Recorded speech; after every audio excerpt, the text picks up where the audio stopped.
قانون فطرت ہے کہ ستمگر اور جنایت کار افراد جلد از جلد اسی دنیا میں اپنے انجام کو پہنچتے ہیں، یعنی ظلم کا بدلہ مل جاتا ہے۔ کوئی بھی ظالم ہمیشہ نہیں رہتا، عذاب مختلف نوعیتوں کے ساتھ اس تک پہنچ جاتا ہے۔ تو اس بنا پر امام حسین علیہ السلام اور ان کے ساتھیوں کی شہادت کے واقعے میں اسی عاشوراء کے روز ہی ظالموں سے انتقام لینے کی آواز کھڑی ہوئی، اور وہ بھی دشمن کے خاندان کی عورتوں سے، من جملہ ان عورتوں میں سے ایک عورت کہ جس نے سب سے پہلے تقاضۂ فطرت کے مطابق ظلم کے خلاف آواز بلند کی۔ وہ لشکر یزید سے کسی ایک فوجی کی بیوی تھی، اور وہ سپاہی بکر بن وائل کے قبیلے سے تعلق رکھتا تھا۔ یہ وہ وقت تھا کہ جب اس عورت نے لشکر یزید کو اہل بیت کے خیموں کی طرف ہجوم کرتے ہوئے دیکھا تو تلوار ہاتھ میں لے کر خیموں کی طرف آئی اور آواز دی، اے قبیلہ بکر کے لوگوں، کیا رسول خدا کی بیٹیوں سے لباس لوٹا جائے گا؟ اے اس خون کے طلبگاروں کہ جو رسول خدا کی طرف منسوب ہے۔ تو اس وقت اس کا شوہر آیا اور اس کے ہاتھ کو پکڑ کر اپنی جگہ پر واپس لے گیا۔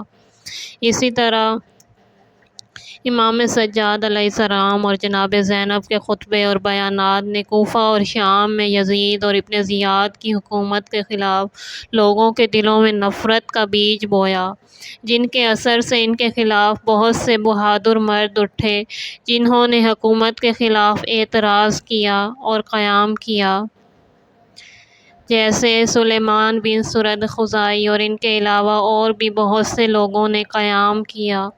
ان بہادروں میں سے سب سے بڑا بہادر کہ جس نے اس سلسلے میں کوشش کی اور بہت سے ظالموں کو کہ جو امام حسین کے قتل میں شریک ہوئے تھے واصل جہنم کیا، وہ مختار بن ابی عبیدہ ثقفی ہیں۔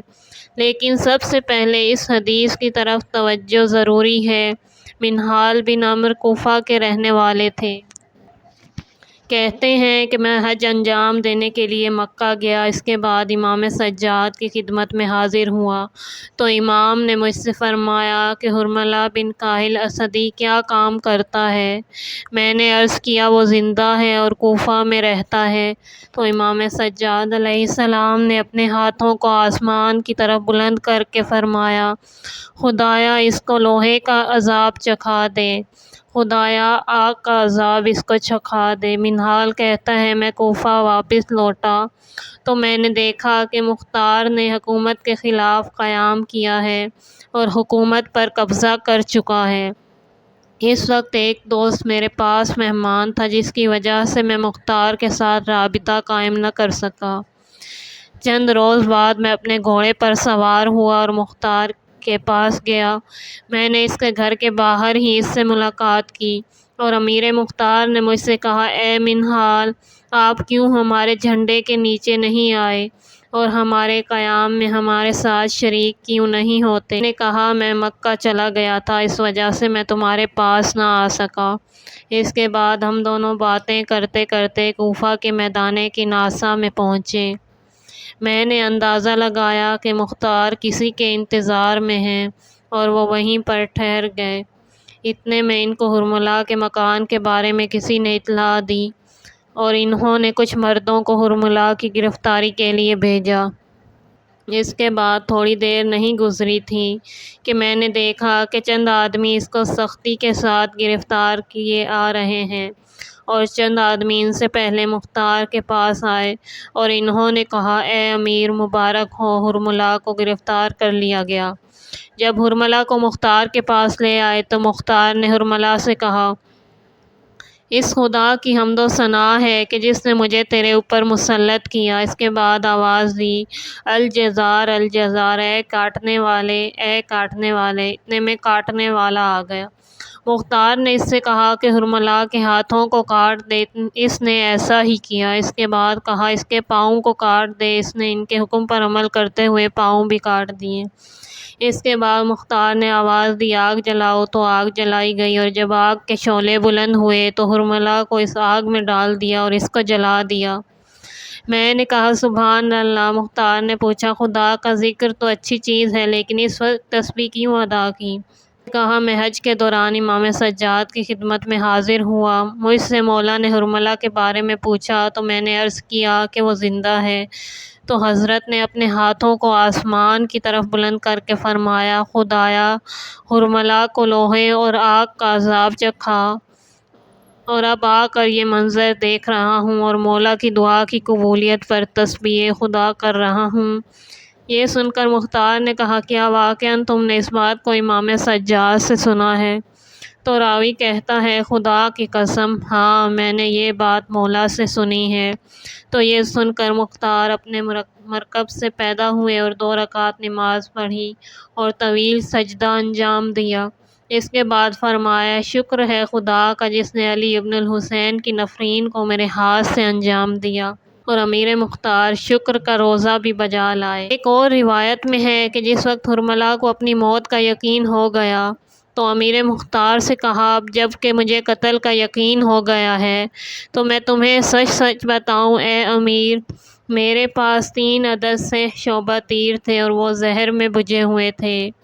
ان میں سے ایک کے ساتھ علی اصغر کے گلوئے مبارک کو حسین کی آغوش میں چھیدا، دوسرے کے ساتھ امام حسین علیہ السلام کے دل کو ہدف بنایا جبکہ وہ اپنی قمیض کو اٹھا کر اپنی پیشانی سے خون صاف کرتے تھے، اور تیسرے سے عبداللہ بن حسن کے گلوئے مبارک کو ہدف بنایا جب وہ اپنے چچا حسین کے پاس تھے۔ مختار ابو عبیدہ بن مسعود بن عمیر ثقفی کے فرزند تھے۔ اوائل ہجرت میں طائف میں پیدا ہوئے۔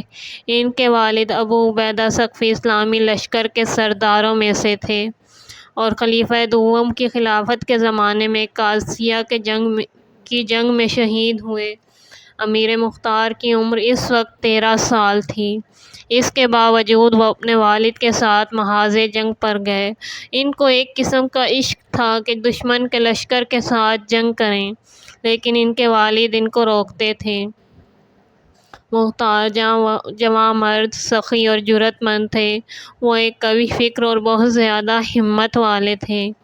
جنگی امور میں اچھا خاصا تجربہ رکھتے تھے۔ اسبغ بن نباتہ سے منقول ہے کہ میں نے مختار کو بچپن میں حضرت علی کے زانو پر دیکھا کہ حضرت اس کے سر پر ہاتھ پھیرتے تھے اور فرماتے تھے، اے زیرک، اے ہوش مند۔ اسی مناسبت سے مختار کے پیروکاروں کو کیسانیہ کہتے ہیں۔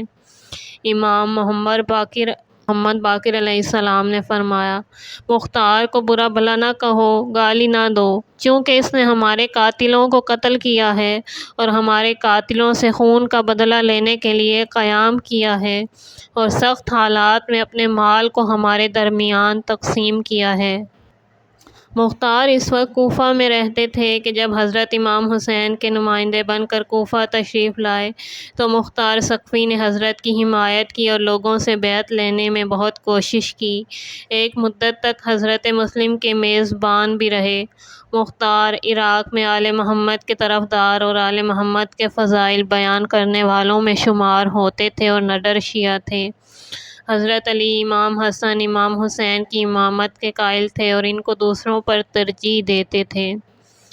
حضرت مسلم کی شہادت کے موقع پر مختار کوفہ میں نہیں تھے۔ حضرت مسلم کی شہادت کے بعد عبید اللہ ابن زیاد نے چند آزاد مردوں کو گرفتار کیا اور قید خانے میں ڈال دیا تاکہ جب امام حسین عراق آئیں تو ان کی حمایت نہ کر سکیں۔ علامہ مامکانی لکھتے ہیں کہ ابن زیاد کے حکم سے جن افراد کی گرفتاری ہوئی تھی ان کی تعداد 4500 تک پہنچ چکی تھی۔ اس بنا پر یہ بات جو کہ معروف ہے اور ابن اسیر سے بھی منقول ہے، درست نہیں کہ یہ لوگ اپنی جان کے خوف سے امام حسین علیہ السلام کی حمایت کے لیے نہیں نکلے اور حضرت کی شہادت کے بعد پشیمان ہوئے اور بعد میں خون حسین کا بدلہ لینے کے لیے سلیمان بن سرد خزاعی کی رہبری میں توابین کے عنوان سے قیام کیا۔ حضرت مسلم کی شہادت کے بعد ابن زیاد کے حکم سے مختار کو ابن زیاد کے پاس لایا گیا۔ ابن زیاد نے ان سے کہا، اے پسر عبیدہ، یہ تم تھے کہ ہمارے دشمنوں کے ہاتھ پر بیعت کی؟ مختار کے جواب دینے سے پہلے عمرو بن حریث کے جو ابن زیاد کے درباریوں میں سے تھا، اس نے تردید کی اور کہا، مختار نے ایسا کام نہیں کیا ہے۔ پھر ابن زیاد نے مختار سے کہا، اگر ابن حریث گواہی نہ دیتا تو یقیناً میں تجھ کو قتل کرتا۔ اس کے بعد مختار کو ناسزا الفاظ کہے، اور اس کے ہاتھ میں ایک لکڑی تھی جس کو حضرت مختار کے منہ پر اس قدر مارا کہ پیشانی پھٹ گئی۔ اس کے بعد حکم دیا کہ مختار کو قید میں ڈال دیا جائے۔ اس دوران میثم تمار بھی قید خانے میں تھے۔ انہوں نے مختار سے کہا، تم ایک دن خروج کرو گے اور امام حسین علیہ السلام کے خون کا انتقام دشمنوں سے لو گے، اور یہ شخص ابن زیاد ہمیں قتل کرنا چاہتا ہے جبکہ وہ خود قتل ہو جائے گا۔ اس کا کٹا ہوا سر تمہارے پاؤں کے نیچے ہوگا۔ اس بنا پر مختار امام حسین علیہ السلام کی شہادت کے وقت قید خانے میں تھے۔ جیسا کہ پہلے ذکر ہو چکا ہے کہ جس وقت امام حسین کا سر مبارک کوفہ میں ابن زیاد کے پاس لایا گیا، ابن زیاد نے اپنی کامیابی جتلانے کے لیے حکم دیا کہ مختار کو قید خانے سے دربار میں لے آؤ تاکہ ہماری کامیابی دیکھ کر مرعوب ہو جائے۔ جس وقت مختار نے دربار میں قیدیوں اور شہداء کے سروں کو دیکھا تو اتنا زیادہ روئے کہ بے ہوش ہو گئے، اور جب ہوش میں آئے تو بلند آواز سے کہا، مجھے ایک دن کا انتظار ہے، اور خدا جلد مجھے وہ دن دکھائے، میں تم سے اپنے مولا کے خون کا بدلہ لوں۔ مختار کے غضب کو دیکھ کر ابن زیاد نے اس کے قتل کا ارادہ کیا، لیکن اس کے مشیروں نے مختار کا قتل خلاف مصلحت سمجھا اور مختار کے قتل سے ابن زیاد کو منع کیا۔ پھر مختار کو دوبارہ قید خانے میں بھیج دیا گیا۔